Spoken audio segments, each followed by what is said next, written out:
Sebelum kita memulai, alangkah baiknya jika kita membukanya dengan doa. Dalam nama Bapa dan Putra dan Roh Kudus. Amin.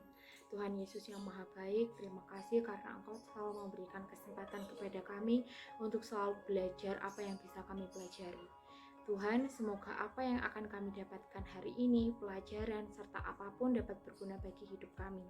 Amin. Dalam nama Bapa dan Putra dan Roh Kudus.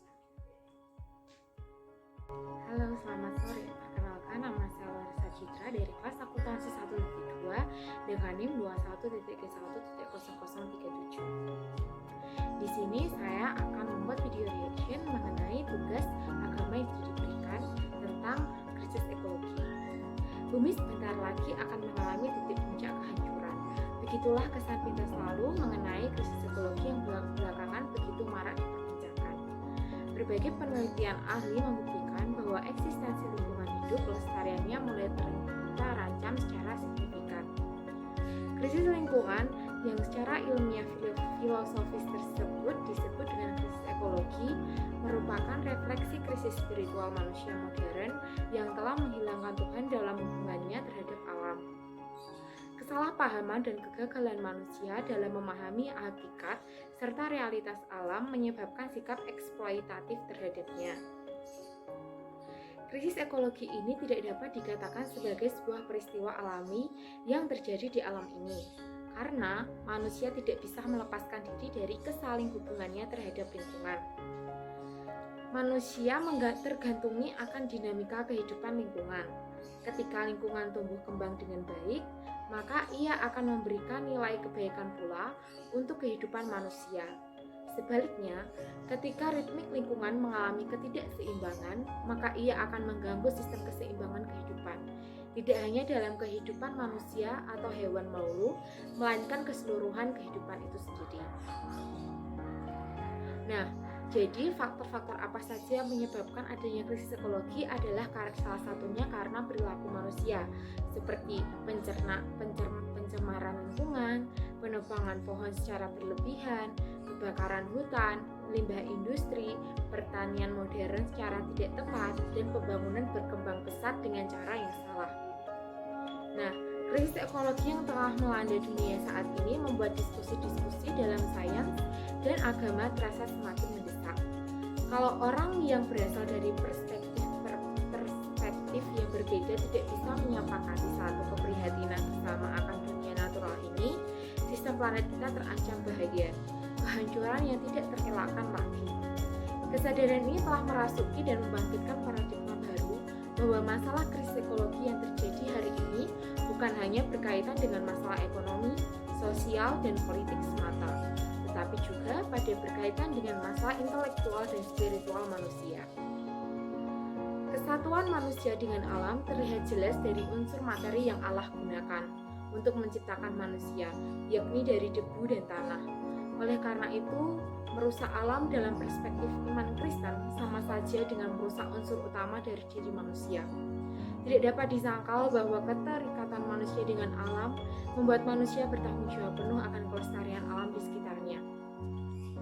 Mengusahakan yang dimaksud dalam Kejadian bab 2 ayat 15 ialah manusia sebagai citra Allah seharusnya memanfaatkan alam sebagai bagian dari ibadah dan pengabdiannya kepada Allah.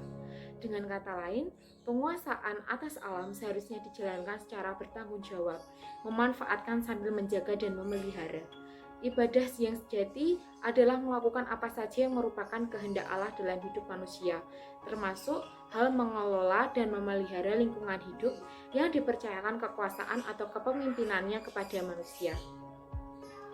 Berbicara mengenai hubungan kekatolikan dengan ekologi, maka tidak dapat disangkal bahwa manusia mendapat mandat dari Allah sendiri untuk memelihara alam ini.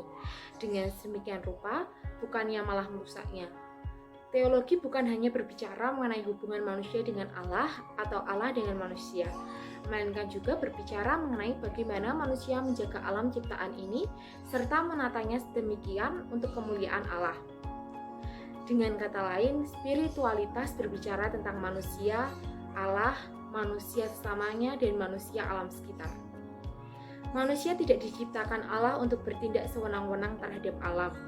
Manusia memang penguasa alam, tetapi harus berperilaku sebagai penguasa yang sesuai dengan kehendak Allah yang menunjuk manusia sebagai mitranya. Hal ini yang membuat manusia berbeda dengan makhluk lain yang diciptakan Allah. Manusia dapat melihat dan mengakui akan keberadaan Allah dengan melihat keadaan alam sekitarnya. Allah yang berperan aktif dalam mengatur akan dunia ini. Hari berganti hari, siang berganti malam, musim berganti musim, menunjukkan bahwa Allah bekerja keras atas alam ciptaannya. Oleh karena itu, jika manusia merusak alam begitu indah, maka hal tersebut sama saja dengan manusia sedang merusak apa yang sedang Allah lakukan dengan alam ini. Akhirnya, spiritualitas tidak hanya berbicara tentang bagaimana hubungan manusia dengan Allah, tetapi juga berbicara mengenai cara untuk membangun hubungan manusia dengan sesamanya dan manusia dengan alam. Demikian juga cuplikan dari ajaran agama Katolik mengenai krisis ekologi. Demikian video reaction dari saya. Maaf bila ada kesalahan kata ataupun kalimat. Terima kasih dan berkah dalam. Alangkah baiknya jika kita membukanya dengan doa, maka kita harus menutupnya dengan doa pula. Marilah kita berdoa. Dalam nama Bapa dan Putra dan Roh Kudus. Amin. Tuhan Yesus, terima kasih atas berkat dan rahmat-Mu hari ini. Tuhan, terima kasih atas ilmu yang kami dapatkan hari ini. Terima kasih atas segala pelajaran yang kami dapatkan hari ini, segala pengetahuan-pengetahuan baru yang mungkin belum kami dapatkan hari lalu. Tuhan, semoga dengan mendapatkan pengetahuan yang baru, ilmu yang baru, kami semakin dapat dekat dengan-Mu, semakin menjadi anak yang Kau percayakan, semakin menjadi anak yang turut kehendak-Mu dan melakukan apa yang Kau perintahkan. Tuhan Yesus, setelah ini kami akan beristirahat, lindungilah kami dan berkatilah kami, supaya kami dapat beristirahat dengan baik. Amin. Bapa dan